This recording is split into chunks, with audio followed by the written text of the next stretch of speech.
My name is Jeff Goldstein from the Goldstein Law Group in Washington, D.C. We represent franchisees in lawsuits against their franchisors in states around the country. We also do counseling and negotiations on behalf of franchisees, distributors, and dealers. We've been talking in our first tape about what a franchisee should do when he receives a termination notice. We also discussed how many times suing for damages and waiting a year or two to get collected in court isn't the most advantageous way to go for a franchisee in a termination context.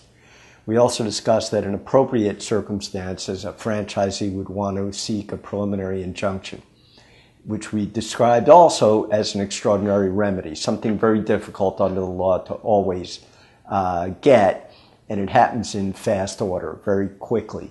You go to court in a very urgent time frame, requesting that the court stop the termination before it takes place. We also discussed the concept that in so doing, you've got to meet additional requirements that are far more rigorous than just showing damages or that the franchisor acted wrongfully.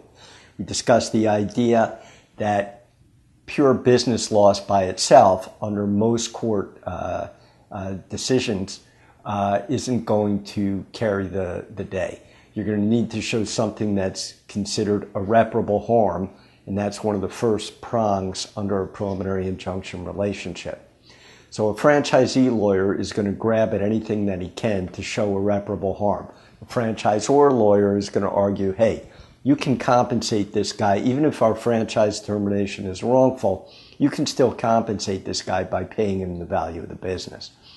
Many times franchisees aren't interested, as I say, in getting money in a year or two down the line, and maybe longer if there's an appeal in court. They want to stop the termination. So what we have to do as a franchisor lawyer is show irreparable harm, whether that's the loss of customers, the loss of suppliers, the loss of goodwill. These are things that you're going to argue can't be compensated in monetary terms. Now, some courts have reached out on behalf of franchisees and focused, for instance, on a factor that one of the largest customers that's going to be terminated under a particular franchisor fiat would be sufficiently large to damage the rest of the franchisee's business. And some courts will look for something unique that they can put the label of irreparable harm. In retrospect, over many years, it really comes down to a labeling game, and nobody's going to admit this, but it's a labeling game as to what you can grab and put under the moniker of irreparable harm, and the court's not going to get bad indigestion. And whether that's going to be too many customers who aren't going to get goods and it's really going to affect the economy, whether it's going to be suppliers who themselves might be put out of business if you're no longer a customer, whether it's employees and it's around Christmas time. These are factors that are difficult to look at up front to gauge with any degree of certainty as to how they're going to come out. But there's certainly things that a franchisee lawyer would grab onto.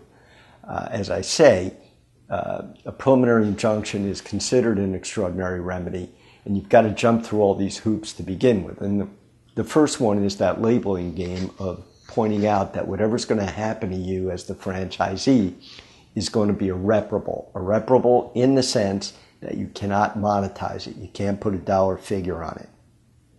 So what we're going to look at in our next tape is the additional components and the additional factors that a franchisee lawyer will focus on with you if you're in a termination context. My name is Jeff Goldstein from the Goldstein Law Group. Take a look at my other tapes on this issue, as well as my other tapes on other subjects. If you have a question, please give me a ring, 202-293-3947. Thanks.